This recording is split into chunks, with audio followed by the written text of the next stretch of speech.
E o presidente, então, expôs, né, uma conversa, imagino que de forma consentida, né, com o Rafael Borré, e ele falando sobre a chegada dele ao Internacional. Vamos ver se a gente consegue ouvir o que disse o Rafael Borré nas suas primeiras palavras como jogador do Inter. Hola, Presi, ¿cómo estás? ¿Cómo te ha ido? No, Presi, muchas gracias, muchas gracias. Te agradezco mucho a ti, al club, por todo el esfuerzo. Sé que ha sido difícil todo este tiempo. A la hinchada también, muchas gracias. De verdad que la presión de ellos también ha servido mucho para que todo se pueda dar ahora. Estoy contento de que se haya dado ya. Tengo muchas ganas de estar con el equipo, tengo muchas ganas de empezar a entrenar, tengo muchas ganas de empezar a sentir toda la pasión verdadera del fútbol como se vive en Sudamérica y de que consigamos grandes cosas juntos, Presi. Con la ayuda de Dios tengo mucha certeza, mucha fe de que vamos a conseguir grandes cosas. Te agradezco mucho, Presi, y allá nos vemos con la ayuda de Dios. Olá, Presi. Olá, Presi. O lado legal é que o Barcelos escuta o áudio do Borré no 1x só, né? Tem uma galera que escuta no 2x, né? Um X, um meio X ali. Então, as primeiras palavras do Borré. Sabe o que me pegou? Não sei se vocês notaram, né? O Borré, ele cita, não sei se de forma proposital, né? Eu não sei se, de fato, esse áudio ele é espontâneo, se foi algo preparado já para a mídia do clube acabar divulgando. Imagino que não, tá? Me pareceu muito uma conversa entre eles, né? Que tem fundamento. Até fundo, né? Não, e tem até um fundo, né? De pessoas ao redor, né? E aí me pareceu justamente, né, um agradecimento do Borré ao contexto do Inter, né, pela liberação dele de forma antecipada.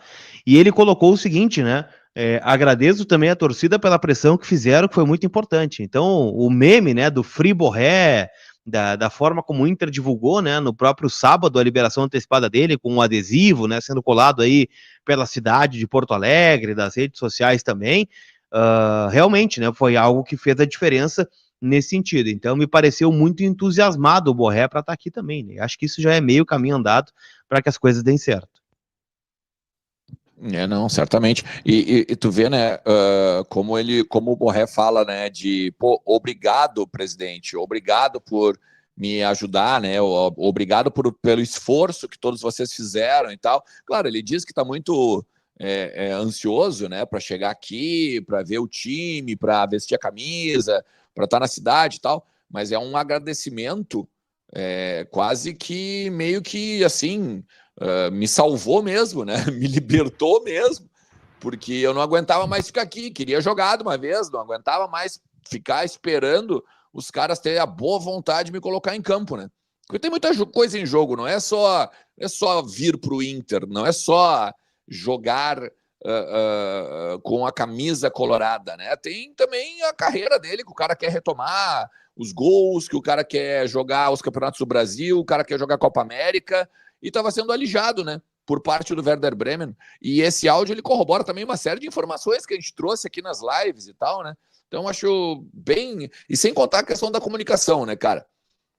Eu acho que isso aproxima o torcedor do clube. Isso todo mundo sabe que é difícil contratar um jogador do tamanho do Borré. Isso me parece até chover no molhado, né? Mas quando o presidente abre, né, essa conversa privada, ele está mostrando para o torcedor, olha como esse cara está não só imbuído, mas ele está grato pelo que o Inter fez a ele. Logo, se subentende ou se espera que ele vai retribuir, né, tudo que o clube também fez. Não só isso, né, Alexandre? É a voz embargada que alguém citou aqui nos comentários que mostra isso, né? Um cara que tá muito afim de dar certo e ele tem ciência de onde ele tá vindo pisar, porque é aquela coisa, legal, Borré, grande jogador, joga muito, só que isso é até ele desembarcar, né? Isso é expectativa, isso é a teoria. Aí vai faltar a parte dele, né? O esforço da direção foi feito, o esforço da torcida foi feito, né? O esforço, né, de todos envolvidos na negociação, agora falta a parte dele dentro do campo, que é justamente corresponder. E ele parece que tem gana de dar certo, de retomar a carreira, de ir para a Copa América, né, de fazer gols, de marcar história aqui no Inter, de retribuir tudo isso que está sendo feito por ele. E cá entre nós, né? Se o cara tem vontade, Se o cara tem tesão de dar certo no Inter, se ele tá vindo motivado e futebol ele tem, bola ele tem, é meio caminho andado para que as coisas deem certo, né? O áudio, ele passa diversas impressões, né? Mas a principal é o alívio, né? É o alívio de, pô, presidente, obrigado pelo teu esforço. Sei que a minha parte também até tem um trecho acima, né? Em que ele cita, né? O meu esforço, o teu esforço, o esforço de todo mundo. Mas ali nas mensagens, na parte escrita, ele diz: espero que não seja necessário, ou espero que já seja necessário, tipo assim, numa conversa anterior, né? Entre os dois. Então é importante, cara, importante ele saber que chegar aqui o quanto antes vai ser bom para ele também, né? Ele cita a torcida e o alívio me pegou. Quando eu escutei aquele áudio de muito obrigado pelo esforço de vocês, quero chegar o quanto antes, sabe, cara? Isso mostra o quanto ele quer estar aqui, né? E isso é fundamental. O que vocês acham do planejamento do Inter? Como é que você acha que o Inter vai conduzir o Rafael Borré? Porque é uma situação meio atípica, né? Porque ele chega amanhã, vai treinar. Claro, vai fazer exames, vai iniciar uma pré-temporada, imagino, né? Para se adaptar ao modelo Kudê. Algo muito parecido com o que fez o Bruno Gomes e o Wesley, imagino, né? Vou pegar o Bruno Gomes de parâmetro, tá? O Bruno Gomes vinha jogando na seleção pré-olímpica. O Barcelos revelou pra gente na exclusiva que a gente fez que ele fez trabalhos em 2 turnos para tentar, né, se igualar fisicamente aos demais, porque o Borré vem numa carga de jogos, só que ele não vem jogando. Ele ficou no banco, outros ele nem entrou, e ele tem um jogo dia 13 contra o Nova Iguaçu. Então o Inter tem esse jogo que ele tá apto a jogar, legalmente falando, não fisicamente. E depois ele vai ficar um tempão parado, né? Que ele não vai poder jogar o Campeonato Gaúcho. O Inter avançando na Copa do Brasil, a terceira fase é só em maio, via sorteio, se o Inter passar. E aí tem o Brasileirão que começa em abril, a Sul-Americana também. Então, de 13 de março até abril, ele vai ficar sem jogar. Isso é certo, ele não joga nenhum jogo. Como é que você acha que o Inter conduz esse processo? É que tudo depende também, né? Vamos pensar o seguinte, vamos pensar o que o Inter de repente quer fazer. Quer tirar a ansiedade dele de não entrar em campo há muito tempo, num jogo como titular, né? Num jogo de competição e tudo mais, bota o cara para jogar no dia 13, né? Tá resolvido. Só que ele poderia pegar e fazer uma pré-temporada, uma intertemporada pessoal, porque beleza, mas ele tá treinando, Ernest. Ok, perfeito. Também dá para fazer isso. Outra questão, ele estrear daqui a pouco na terceira fase da Copa do Brasil, né? Estando, acredito que vamos estar lá, dentro do Beira-Rio daqui a pouco, porque é um sorteio também, né? Não, mas aí então, é ida e volta, né? É ida e volta. Aí certamente tem jogo no Beira-Rio. Sim, por isso que eu digo.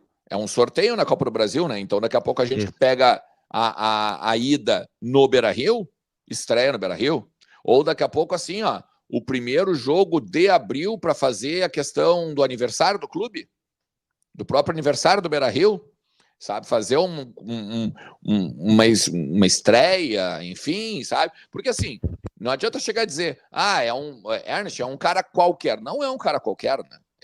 Hoje ele é o Ener Valencia dessa janela. Assim como foi feito com o Valencia, né? Toda aquela pompa e tal. Hoje ele é o Ener Valencia da janela. Então tem várias coisas, eu acho que dá para ser feitas, tá? Agora, qual contratação você acha que é maior, Borré ou Valencia? Valência. Eu acho que, por momento, Valência. Por tamanho, eu acho que o Borré. Porque o Borré é campeão da Libertadores. Aí tu ficou em cima do muro. Aí tu ficou em cima do muro, né? Não, mas não é. É que depende do viés que tu for olhar, né? Se tu vai olhar por história, ele é campeão da Libertadores, ele é 2 vezes campeão da Europa League, ele tem protagonismo na Europa League, inclusive... Vou refazer a pergunta, então. Se o senhor Alexandre Ernest estivesse contratando para a família Ernest, contratando Ener Valencia e contratando Rafael Borré, o senhor contratou os dois. Qual contratação tu considera que tem mais impacto? Qual tu celebra mais? É tenso, cara. É tenso. Eu acho que o Borré. Eu acho que o Borré, daí sim. E tu, Volto? É muito difícil, né? É muito difícil. Se fosse fácil, eu não estaria perguntando para você. Porque assim... Mas tu tá falando a minha resposta tá aqui. Mas olha só. Tu tá falando entre o Borré e o Valência, né? Porque ainda, se a gente for olhar, tem o Alário, que querendo Borré e Valência. Borré e Valência, os dois. Pois é, olha o tamanho do que tu tá falando, né? Vocês já pararam para pensar, eu sei que depois é outro debate, né? Não é nem debate, mas assim, uma gavetinha. Vocês já pararam para pensar o tamanho do que é ter Valência, Borré e Alário?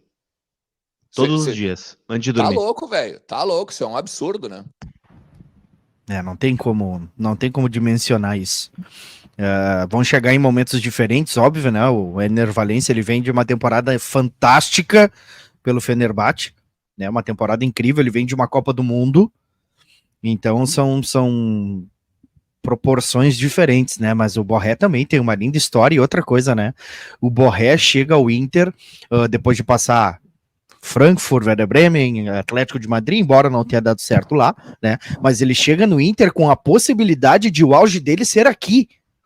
E a referência dele não ser mais o River Plate, mas sim o Borré do Inter. Porque ele é novo ainda, né? Então ele pode ter o seu auge aqui.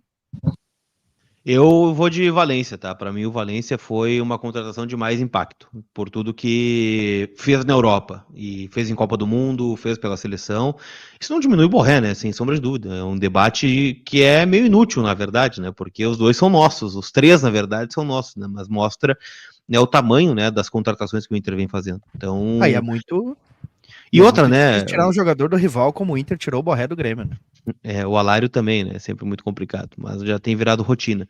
O próprio Rocher também, né? Já veio, acho que criou uma boa relação e o Inter conseguiu tirar vários lá do outro lado.